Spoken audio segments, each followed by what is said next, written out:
Welcome to the Content Amplified podcast, brought to you by Masset. Our goal is to help you get more from your marketing content. Each episode is a 10 to 15 minute interview with industry experts that share amazing insights to help you squeeze as much juice from your content as you possibly can. Here's today's interview. Welcome back to another episode of Content Amplified. Today I'm joined by Alan. Alan, welcome to the show. Hey, Ben. Great to be here. Love it. Well, Alan, let's quickly get to know you for just a minute before we dive into the subject. Maybe just explain a little bit about who you are, your career, what you love about marketing in general, and let us all get to know you a little bit. Yeah, I'm Alan McGee. I am the Vice President of Marketing for Empire Portfolio Group. We're a leading wellness portfolio that has brands in Orange Theory Fitness and Relive Health, and oversee all things marketing and communications for all of our studios and clinics across 15 states. My background has been 100% in marketing across consumer brands and in the franchise world, brands like Of Me, Moe's Southwest Grill, Intercontinental Hotels Group, Holiday Inn, Arby's, and Church's Chicken.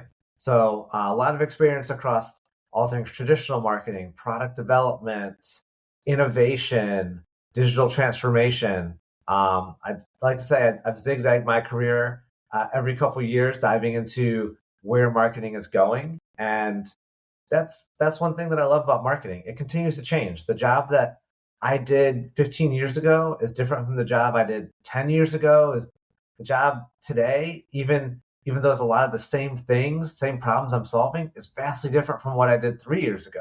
So there's always new challenges, always new learnings, and marketing's fun. Let's just be honest, it's fun. I love it. And I love that what you talked about, marketing is constantly changing, and that's a big part of the subject for today. Sometimes in marketing, we're seeing this right now, there are cycles. And there can be this resurgence of specific things coming back into the forefront of marketers' minds. Right now, it feels like there's this big wave of branding and doing marketing activities that may or may not be easy to track, things like that. What are your thoughts on kind of this resurgence and this change and branding? I don't know if branding is the right term, but coming back into the forefront of everyone's mind. Yeah, I think it's real. I'll call it like a Taylor Swift era. We're coming back to a brand era right now. That's all I hear about being talked about with different marketers, seeing with brands is coming back to brand. And what that means is so many brands, whether it was appropriate or not, went super deep down the rabbit hole of focused on performance marketing. And performance marketing worked really hard for years, for the last 7, 8, 9, 10 years. But now there's so much competition in that performance space that as a brand, so many more are starting to come back to more top of funnel, more innovation, more differentiation, more emotional connection with their consumers. And part of this too is also because there's so many more options out there. There's so many more ways to buy products. There's so much more competition than certain brands had 5 or 10 years ago. So there's definitely a wave coming back to brand, seeing it more and more, start to see more activations. We're seeing innovation, which is great. I think innovation and repositioning, which a lot of brands needed, is all coming back to the forefront. And I think this is here to stay. I think it's here for the next 2 or 3 years, especially as performance marketing kind of remains the same until we actually get through the cookieless world and we get to the other side of things and all of that. But as that continues to just keep pushing off, then it's made room for brands to come back to brand. I love that.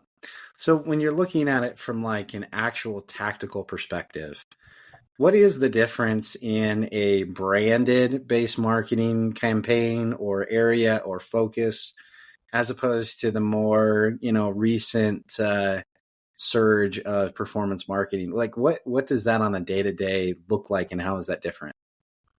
Yeah, I think it really comes down to mix and how you look at all things that are coming out from a marketing perspective. So in most organizations, you have a performance arm of marketing. You have maybe an own channel or CRM arm of marketing. You've got PR and social. You've got activation, or you've got field teams. You've got sales, right? You've got all these different arms of marketing and revenue generation. And with this shift back to brand, what it's really doing is shifting of who is leading all of those other pieces. Mm. And with performance led, performance was primarily the most dollars. It was focused on those last clicks or those direct revenue channels. And then things like PR, social, content started to become very functional, I'd say.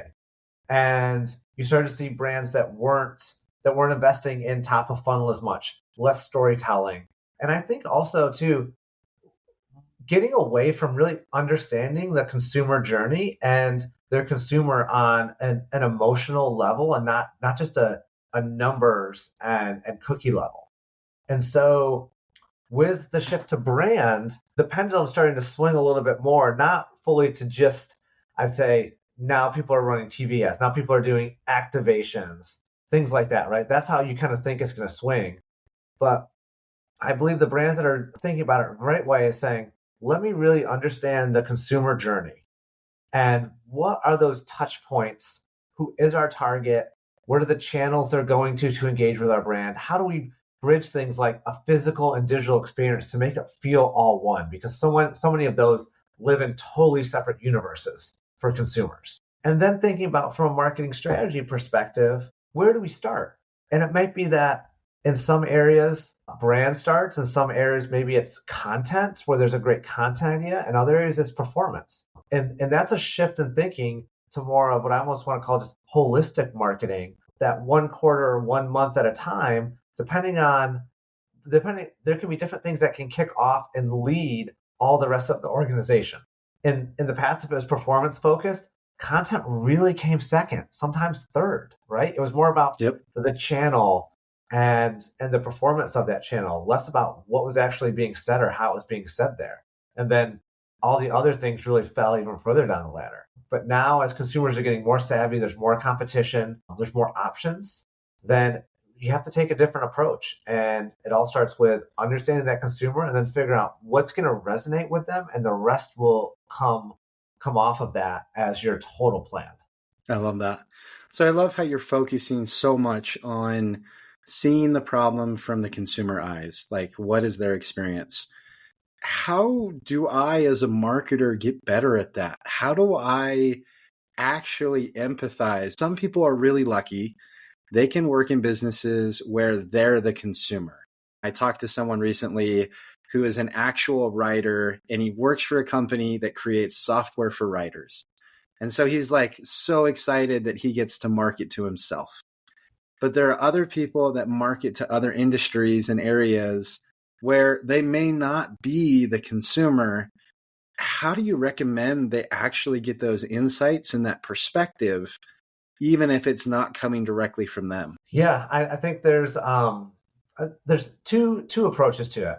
One, you're 100% right with saying, as a marketer, you've got to take that step away and say, I am not the consumer, even if you are, because we all want to think we're the consumer for the brand we're at in most cases. But you've got to take a step away from that.